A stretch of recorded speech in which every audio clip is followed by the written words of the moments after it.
Hello students, once again welcome to English Literature Classroom. Today my topic is The Chinese Statue by Jeffrey Archer. Clear?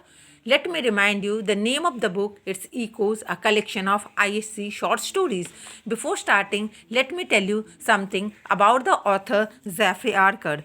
Jeffrey Howard Archer, Baron Archer of Weston Supermere, is an English author and former politician. Archer's short stories reveal a remarkable range and skill. His stories are full of riveting suspense, surprise, denouements, and unforgettable storylines.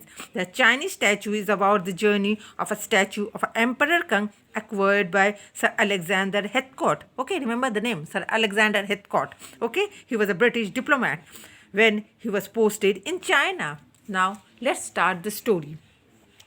A Chinese statue was put up for sale at Southway's auction house. It led to the excitement that usually precedes the sale of a masterpiece. The narrator studied the catalogue to find the details of the piece of art. He decided to do some research to discover what he had caused the little Chinese statue to find its way into the auction room after more than 100 years. The narrator found that Sir Alexander Heathcote, a British ambassador to China, was the one who brought the statue to London. Okay, now who brought the statue to London? A British ambassador to China. His name was Sir Alexander Heathcote. Okay, Sir Alexander was quite interested in the art of Ming Dynasty. Clear? He was very much interested in the art of Ming Dynasty. So he took his appointment as an ambassador as an opportunity to study firsthand the Ming Dynasty. Okay. Now let me tell you something about Sir Alexander Heathcote. Okay. Now he was exactly 6 foot 3 and 1/4 inches tall. Okay, he was exactly 6 foot 3 and 1/4 inches tall. Clear?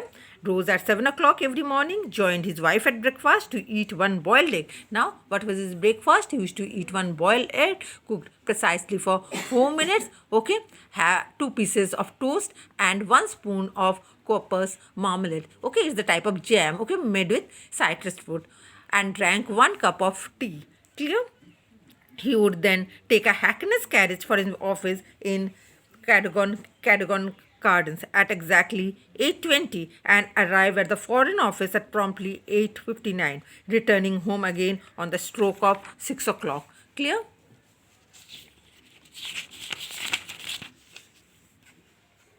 Sir Alexander had been exactly from an early age has become the only son of a general. Okay, now this Sir Alexander, he was only son of general.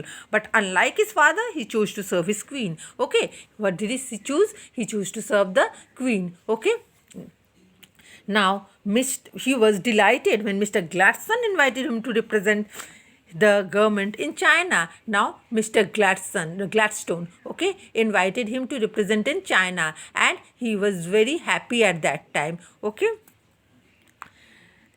When Sir Alexander arrived in Peking, now when he arrived in Peking, okay, after a journey by sea and land that took his partly nearly 2 months, okay, and he did his journey by sea because at that time sea journey was very common and it took nearly 2 months, okay, from London, England to China, okay.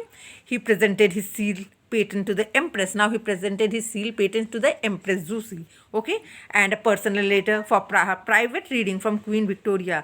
The Empress dressed from head to toe in white. Okay, how is the Empress dressed? From head to toe. Okay, white color. Okay, dress and gold received and gold. Okay, and received her new ambassador in the throne room of Imperial Palace. Okay, now during his stay in China, Sir Alexander often traveled by horseback, okay, into the outlying district to learn more about the country and its people.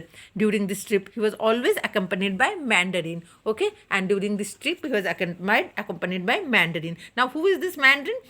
He acted as an interpreter and guide to Sir Alexander Heathcote. On one such journey, he went to a small village called Hali Chuan, okay, and in one such trip he went to a village, okay, and the name of the village is Halu Chuan, okay, Hali Chuan. Clear?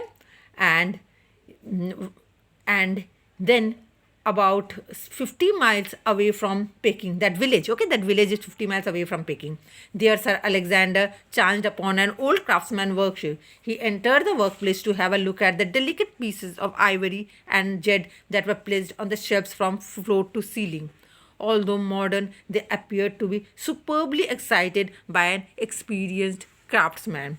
Okay, up to this much. In my next video, I will continue with this chapter. Until then, goodbye.